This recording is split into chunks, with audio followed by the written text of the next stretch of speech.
Il faut savoir qu'un médecin, quand il pose les pieds en France, n'a pas le droit d'exercer. Il doit d'abord passer par un parcours qui est assez fastidieux. Il s'écoule en moyenne 10 ans entre le moment où le médecin trouve un poste à l'hôpital et le moment où il est autorisé à exercer. Ces médecins exercent sous des statuts qui sont totalement différents de leurs confrères diplômés français, à savoir soit des statuts d'interne ou de faisant fonction interne, ou bien des statuts de praticiens attachés. Les salaires sont totalement différents. Ils sont en moyenne moindres de 40% entre un praticien attaché et un praticien hospitalier qui est le praticien à diplôme français. Ces praticiens qui font tourner nos services de soins fournissent le double du travail que leurs collègues et assurent essentiellement tout ce qui est garde au week-end, les astreintes, les jours fériés, etc. Ces praticiens malheureusement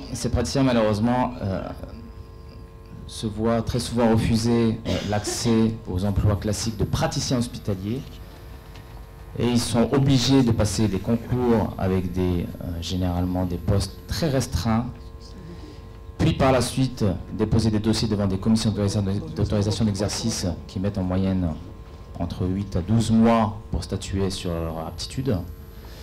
Une fois cela, c'est pas fini, il faut ensuite toujours trouver un poste qui soit en adéquation avec leurs compétences. Il faut savoir qu'il n'y a pas que les médecins qui sont touchés par cette situation-là, il y a aussi les sages-femmes.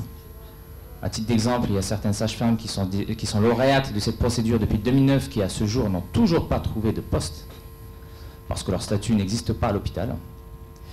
Les chirurgiens dentistes sont exactement dans la même situation que les sages-femmes.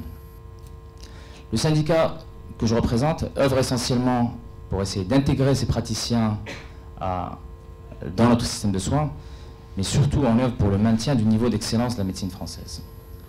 Je pense que ces deux exemples-là illustrent réellement la complexité du parcours d'un médecin et d'un praticien en général dans l'emploi.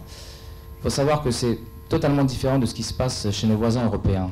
À titre d'exemple, en Allemagne, ces praticiens ont une obligation de remise à niveau de la langue, exercer 2 ans sous la responsabilité d'un chef de service, puis il est autorisé à exercer dans les hôpitaux allemands.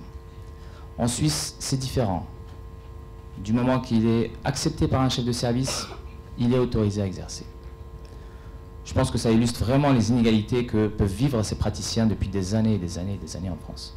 J'espère que les choses bougeront. On est en train d'essayer de les faire bouger encore. Il y a des décrets qui sont censés paraître dans pas très longtemps. On verra ce que ça donnera. Voilà.